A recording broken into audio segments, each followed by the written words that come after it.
انہوں نے جانوروں کا جائزہ لیا تو کہنے لگے کیا سبب ہے کہ ہدہد نظر نہیں آتا؟ کیا کہیں غائب ہو گیا ہے؟ لَأُعَذِّبَنَّهُ عَذَابًا شَدِيدًا أَوْ لَأَذْبَحَنَّهُ أَوْ لَيَأْتِيَنِّي بِسُلْطَانٍ مُبِينٍ۔ میں اسے سخت سزا دوں گا یا ذبح کر ڈالوں گا یا میرے سامنے اپنی بے قصوری کی دلیل صریح پیش کرے۔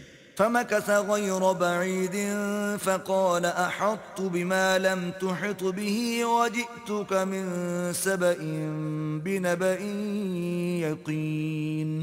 ابھی تھوڑی ہی دیر ہوئی تھی کہ ہدہد موجود ہوا اور کہنے لگا کہ مجھے ایک ایسی چیز معلوم ہوئی ہے جس کی آپ کو خبر نہیں، اور میں آپ کے پاس شہر سبا سے ایک یقینی خبر لے کر آیا ہوں۔ إني وجدت امرأة تملكهم وأوتيت من كل شيء ولها عرش عظيم۔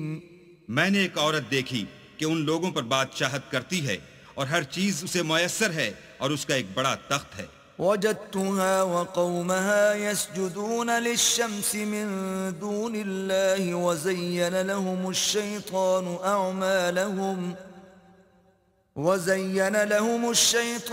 أعمالهم فصدهم عن السبيل فهم لا يهتدون۔ میں نے دیکھا کہ وہ اور اس کی قوم اللہ کو چھوڑ کر آفتاب کو سجدہ کرتے ہیں، اور شیطان نے ان کے اعمال انہیں آراستہ کر دکھائے ہیں اور ان کو رستے سے روک رکھا ہے، پس وہ رستے پر نہیں آتے۔ ألا يسجدوا لله الذي يخرج الخبأ في السماوات والأرض ويعلم ما تخفون وما تعلنون۔ اور نہیں سمجھتے کہ اللہ کو جو آسمانوں اور زمین میں چھپی ہوئی چیزوں کو ظاہر کر دیتا اور تمہارے پوشیدہ اور ظاہر اعمال کو جانتا ہے، کیوں سجدہ نہ کریں؟ اللہ لا الہ الا هو رب العرش العظیم۔ اللہ کے سوا کوئی عبادت کے لائق نہیں، وہی عرش عظیم کا مالک